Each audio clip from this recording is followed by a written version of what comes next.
today I want to talk about something a little different. I want to get into Kai the Hatchet Wielding Hitchhiker. Now, I know a lot of people know who this guy is, right? But people don't really know the story. We all saw the memes. We all saw like Jimmy Kimmel and this and that. But Netflix has a new documentary out on this guy. And come on now, this crap is insane. So just from the memes, I never looked into this case back in the day when everything was happening and going viral and Kai was this big media sensation. But I didn't have to. Just judging from that smash, smash, smash, straight out of Dogtown, bruh, you could tell that this guy was not, you could tell this guy wasn't mentally all there.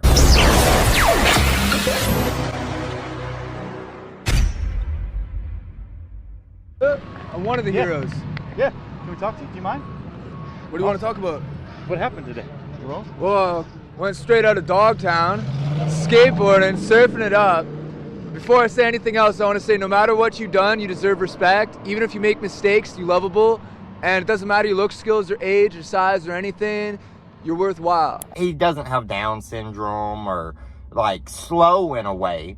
He's just not there. Maybe he's autistic and far out on the spectrum. Maybe it's a severe case of ADHD and emotional stuff. I don't know. I couldn't tell you. I couldn't diagnose him. I'm not, I'm not a doctor. So I'm not going to try to diagnose the guy.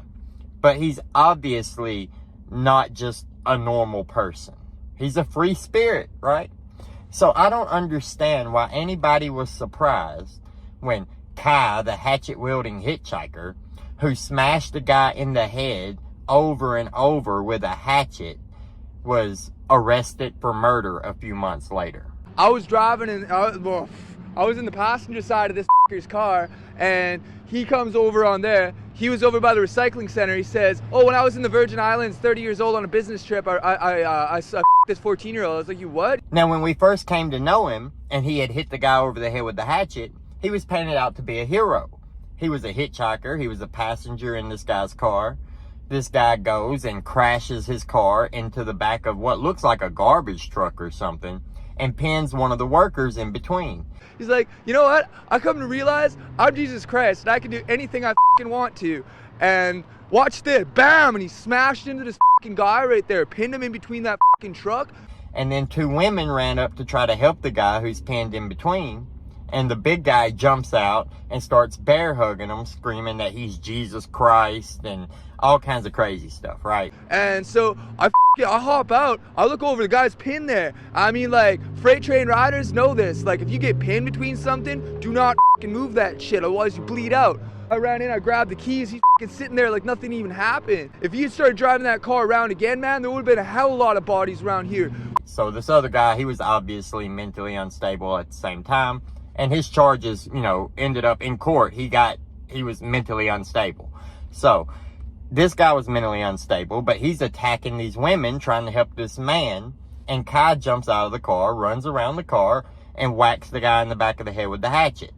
I hop on out, and so I grabbed the bag, I threw it over by that pole right there, and then Buddy gets out, and these two women are trying to help him. He runs up and he grabs one of them, man. Like a guy that big can snap a woman's neck like a pencil stick. So I ran up behind him with a hatchet, smash, smash, smash. Now, what we didn't really know then is the first two whacks were with the back side of the hatchet, so the blunt side. It's not like he was really trying to cut the guy open. He was trying to hit the guy over the head with something to stop him, right? That's what it seems like.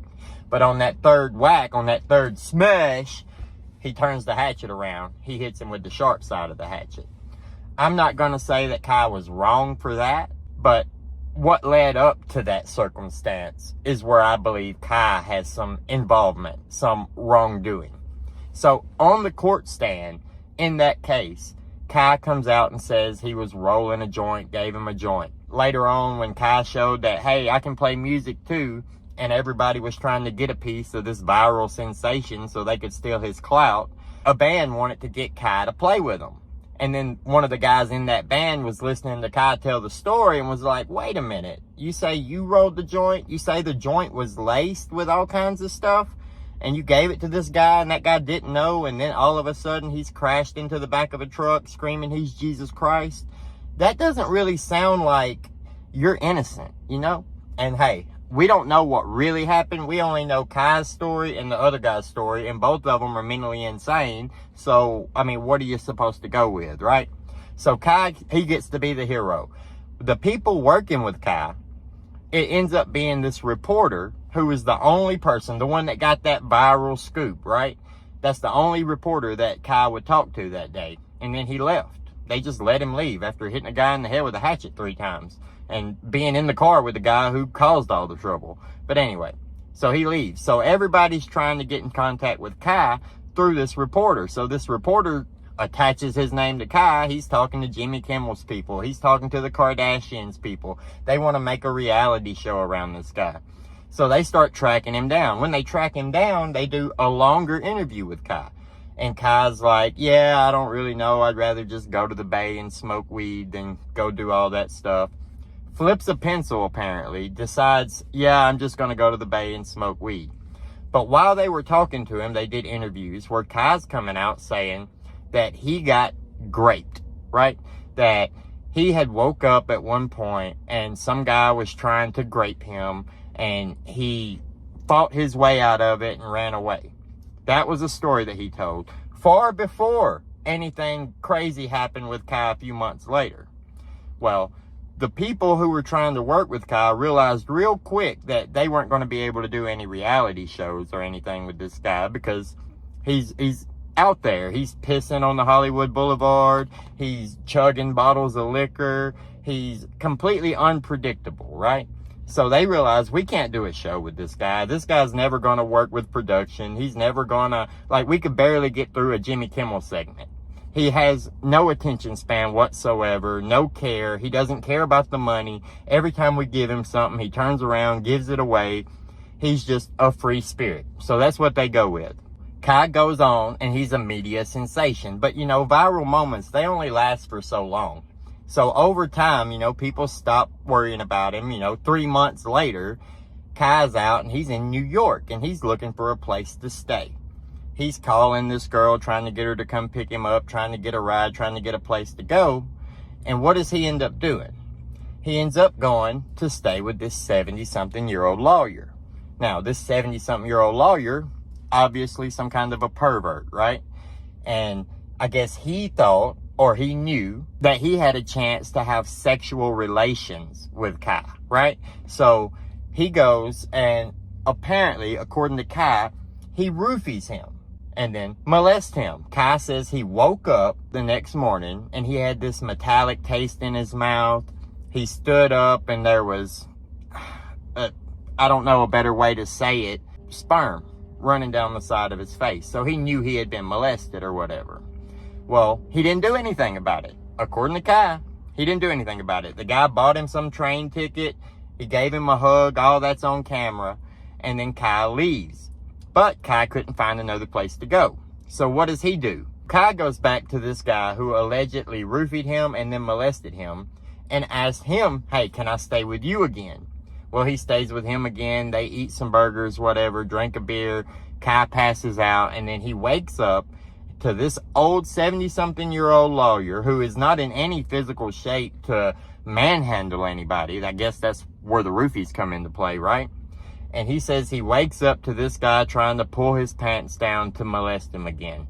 So he said he turned around and he fought back and he hit and he punched him with his hands. He says he used his hands only, and then he ran away, and that he didn't know that anything else had happened to this guy, that he had just fought him off of him in self-defense and ran away.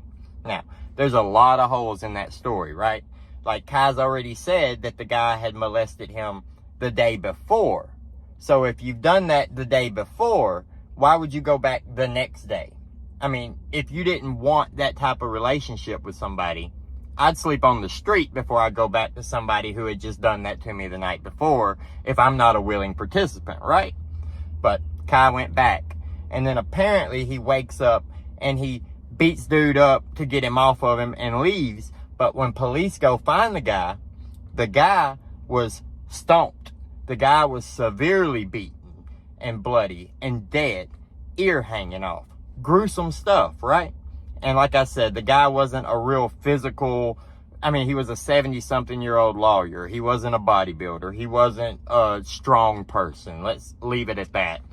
Now, Kai goes and starts posting on Twitter and stuff about what would you do if this happened to you.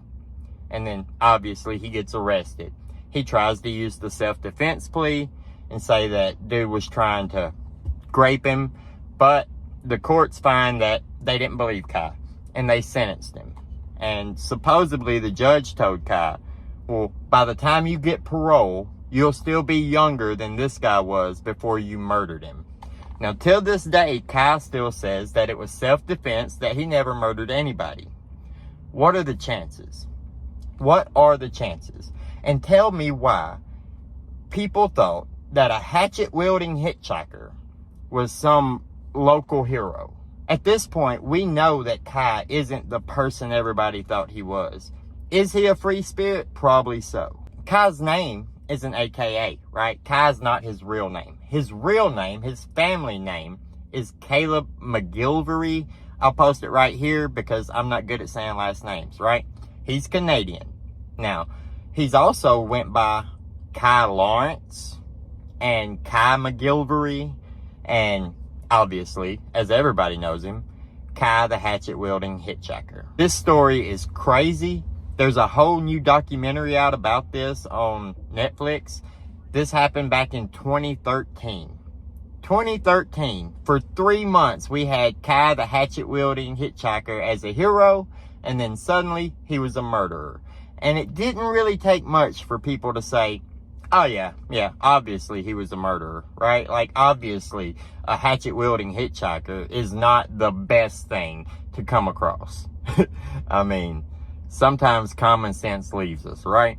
I suggest you go to Netflix and you check out the entire documentary because it's well worth the watch. Now, there's a lot of people in that documentary who paint themselves as, oh, I was just doing my job, or, oh, I thought this way, or I thought that way. In reality, it seems like everybody was trying to take advantage of this Kai guy, right? He signed a contract for a reality show in hieroglyphics. Now, come on. This is obviously somebody who's not mentally all there. And they were just planning to take advantage of him. Because that's the Hollywood machine, right? Let me know what you guys think about this down in the comments below. Like the video. Subscribe to the channel to see more. Hit that notification bell so you get notified anytime I post. Have a great day, and we'll see you later. Yeah.